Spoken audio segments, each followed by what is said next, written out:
Aladdin, runaway, rajah.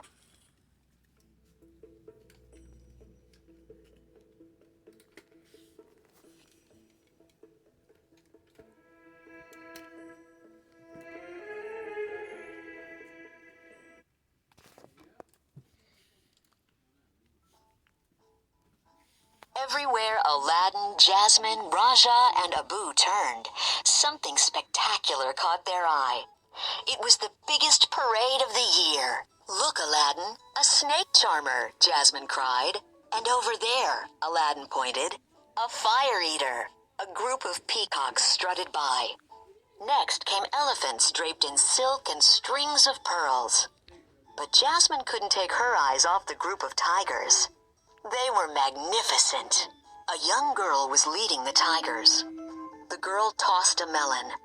The tiger caught it with his teeth, flipped it, and balanced it on his nose. Aladdin whistled. "Impressive." Jasmine smiled. "You should see what Rajah can do." They may have a day camp one. I'll look it up. Jasmine bought some fruit. She tossed a melon to Rajah. He flipped it up to his nose. Then Jasmine tossed him an apple and a fig. Rajah balanced both on top of the melon. At Jasmine's signal, Rajah flung the fruit into the air. He sliced it into pieces with his claws. Jasmine caught the pieces in a bowl as they fell. "Rajah, you're good enough to be in the parade," Aladdin said. Abu noticed the monkeys walking past with their trainer. Aladdin laughed. "Okay," he said. "Abu, why don't you and Rajah walk along with the parade? Jasmine and I will meet you back at the palace." A little while later, Jasmine and Aladdin returned to the palace. They looked for their friends, but Rajah and Abu were nowhere to be found. Just then, Abu ran into the palace gardens. He looked upset. "Abu," Jasmine said, "what's wrong?" Abu pretended to strut like a peacock, walk like an elephant, and dance like a pretty girl. Then he swished his tail like a tiger. Jasmine's eyes widened. "Rajah's been taken by the parade folks." She turned to Aladdin. "Quick, where's the magic carpet?" "Hurry, carpet," Aladdin urged. "We need to catch up to the parade before everyone in it leaves." They flew this way and that. Finally, they spotted an elephant. "Over there," Aladdin exclaimed. "To the left. I see it." The magic carpet turned sharply. Aladdin and Jasmine held on, but Abu tumbled off the edge. Just as he fell, Jasmine snatched him back. "I don't want to lose any more of our friends today." The carpet continued toward the part of the city where Aladdin had spotted the parade.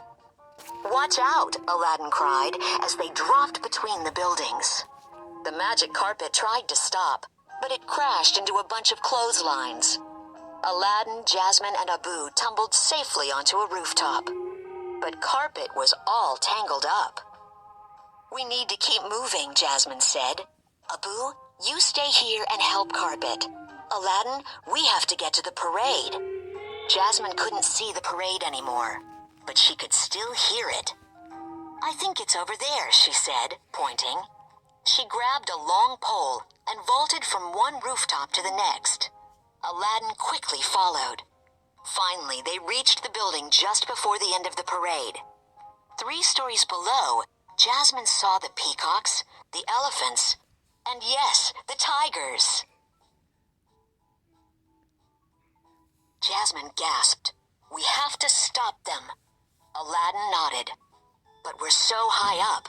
What's the quickest way to get down?" "Jump." Jasmine clasped his hand, and they leaped from the rooftop. Just as Rajah was being loaded into a cage, Jasmine ran up and threw her arms around him. "Rajah," she cried, "I was so worried about you." Jasmine quickly removed his collar. "Come on, let's go home." A deep voice stopped her. "Where do you think you're taking my tiger?" The parade master stood in front of Jasmine. Jasmine straightened up. "There's been a mistake," she said. I am Princess Jasmine, and this is my tiger. But he isn't wearing the royal collar, he pointed out. Jasmine knew she had to prove Rajah was hers. If not, she would lose him forever. So she tossed a melon to Rajah. He quickly sliced the fruit with his claws. The parade master bowed. It seems I was mistaken. As an apology, we'll perform a special show tonight in the city center. You and your tiger shall be the stars. Yeah, but we can stop. Are you ready to play? Jasmine was very proud. But more importantly, she was glad to have her friend back.